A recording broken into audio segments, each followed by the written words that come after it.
40%'e skidkədə qoyub paramız burada qalasa. 65.000 somdan verəmiz. Kvadrat. Leon tavarda sifətinə gəl. Çavurla UTS brendering. Pol klasiki.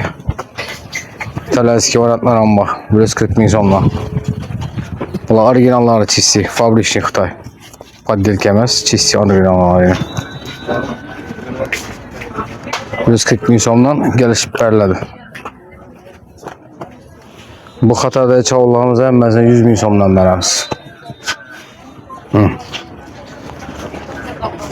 Toğun digərlə belədim onun.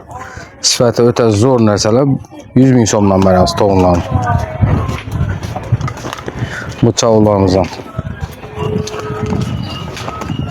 100.000 somdan verəmiz. Keyin ötə zor sifətdə premium kaçıda çavurlar. Bunlar sport klasik variantıyla. Bunlar 140.000 somdan verəmiz. Ötə zor çavurlarımızdan.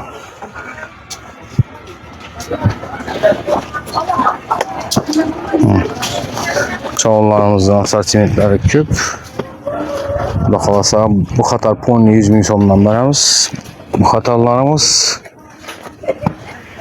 140.000 somdan. Bunlar premium kaçıda çavurlar bulamıyor konkret.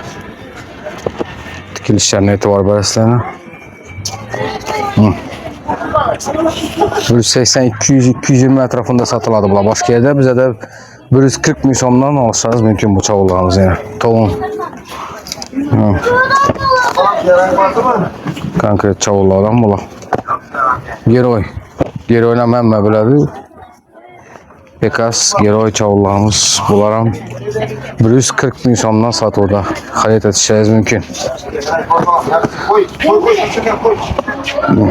İtalyanskiler bakayım. Bunlar çavurlarımız 90.000 somdan verəmiz.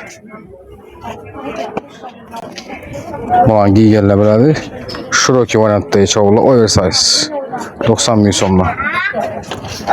Ülkələrimizdən 65.000 somdan aksiyaya koyub ərgəmiz Vioni brendi Ramasun. Nüməsi 65.000 somdan aksiyada tutuş xatarımız Polli. Sifətlərini görə versən 100% cavab. Həmməsi Xitay bulan.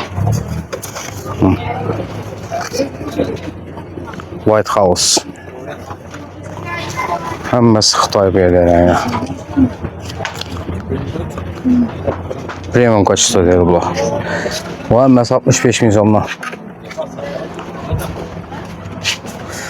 Gələ verəslər. Buna basıb ki adamlara yenə skidkət verəmiz.